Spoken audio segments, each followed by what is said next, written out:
What's going on? This is My Life in the Shop. I'm your host, Donald Washington. I want to bring you guys to the black community, black economics, respect for the elders. How did we get in the situation that we're in to where our children think that it's okay to respect the elders? I did a few shows. I just did a show about young teens fighting authority figures back. In the black community, we cannot make excuses for these children. We must let our kids know to let the men take care of it.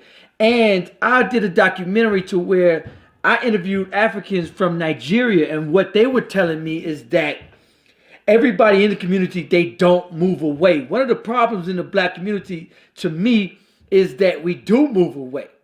If you grow up in this community, it's cool and it's normal to move way another state, whole nother town. And we don't know our neighbors. I don't know my neighbors. They don't even know me. I never even had a conversation with one of my neighbors I seen said hey to, but that's it, that's all. I don't know them. And the African guy was telling me, hey, we don't move away. I'm going to bring you guys respect for elders and black economics in this show. This is My Life in the Shop.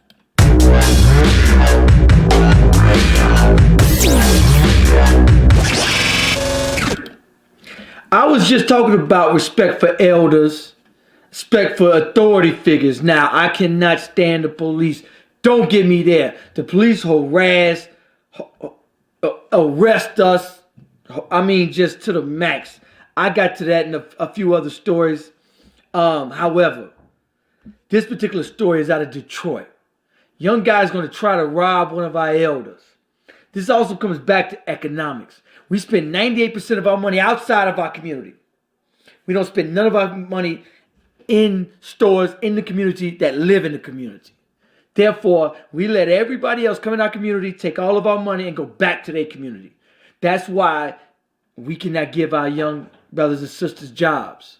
That's why they have to rob us to feed their family, to feed themselves. They don't have anything. They can't go to the corner store and get a job because the Indians, Arabics own that. The grocery store is owned by somebody else. Chinese food store, the corner stores are owned by everybody else coming in our community that don't shop in our community, don't hire from the community. Therefore, our children are stuck without jobs. What else do they have to do? Now they got to rob each other.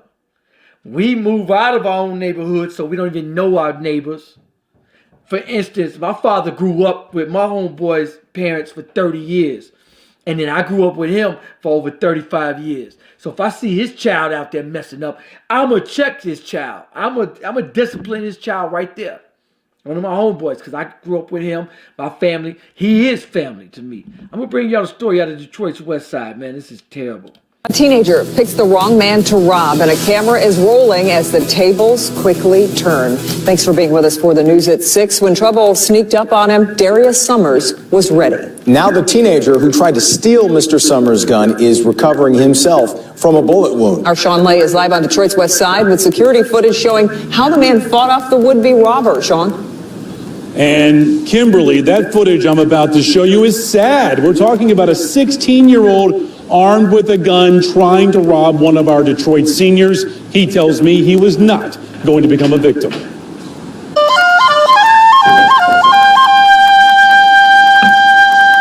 Darius Summers is a mild-mannered musician in Detroit. He turned 61 just this week, and he also recently got his license to carry a concealed weapon. I'd never been through this before. I'd never shot a gun before. all this is new to me. Sunday morning, near his home on Detroit's West Side, he was at his corner gas station. Just wanted some coffee.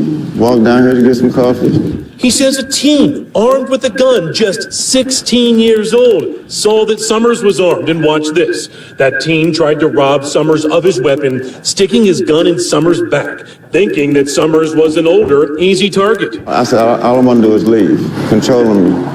He was in control. But watch, that's when Summers pulled out his own gun and shot the teen in the stomach. That teen picks up the gun that he dropped and limps out of the store. Summers says there is no way he was going to let an armed 16-year-old make him a victim. I didn't shoot to kill. I shot to save his life.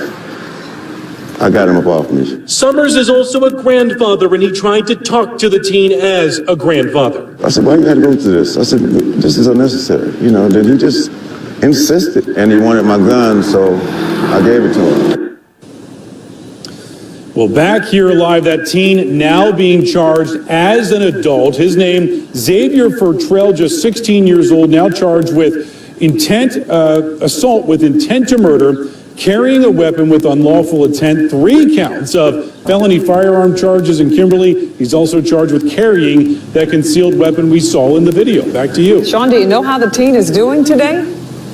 You know, he was in critical condition. His friends rushed him to the hospital this past Sunday. That's where police actually tracked him down. He improved enough for police and prosecutors to arraign him right from the hospital bed. If he's well enough, he'll be headed to court in just a couple of weeks. Wow. Okay, keep us posted, Sean. Thank you. Ruin the rest of his life. I just did a story. I was just telling a story.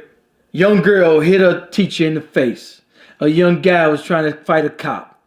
And the parents all justified this behavior. Everybody justified this behavior. Oh, well, the teacher shouldn't have fought back. So what? She got hit in the face with a book. The streets ain't gonna play with you. You hit somebody on the street with the book, they gonna turn around and pop you in the face. They will turn around and blast you. This young boy who's lucky to be alive, 16 years old. But he's ruined his life. He got 3, 4 felony charges. He'll probably do time until he's 21 years old. Gonna come out an animal because the cage that they put you in turns you into an animal by the time you come out.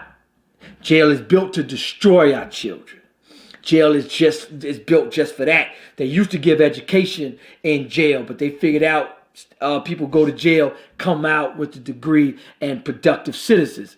They don't want that in America. Other countries, they have it to where you could be rehabilitated in prison. Our prison system is built so you could go back to jail. So you could go in jail, become an animal, and go back to jail. He'll never be able to get a job. A good job, minimum wage job. And even Burger King now is asking for Burger King now is even asking, do you have a felony? Come on, Burger King? McDonald's? And that's what that's designed for. It's designed for us to lose. And we must catch our children and discipline them and teach them the correct way. The correct way first. We have zero room to play with these kids. We see the consequences. You get out there and you mess up in school, you turn around and you mess up on the streets. The police ain't gonna play with you. The citizens are now armed to carry now. And I'm not gonna play with you.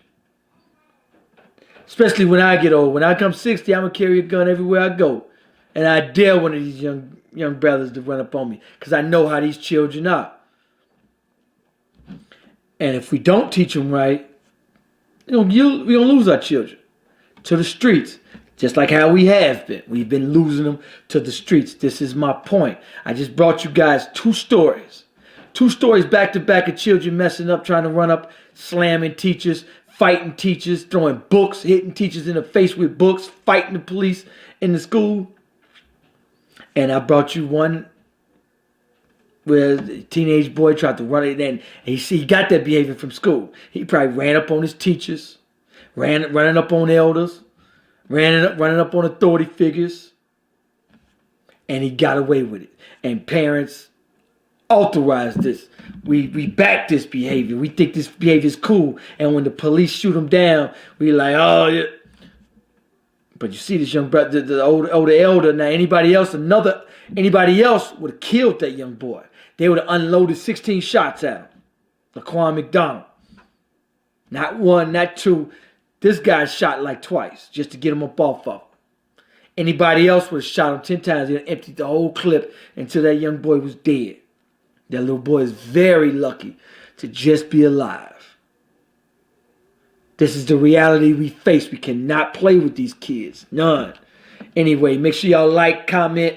Also, my Twitter, I'm trying to build that up. Follow My Life in the Shine on Twitter, Instagram, and Facebook. Connect with me. You can send me messages on all of them, even on here. I got my email address. You can comment on here. I try to reply back to everyone good or bad, even if it's a bad statement, I'd say something like, thanks for the info, whatever. But you can easily contact me. Peace.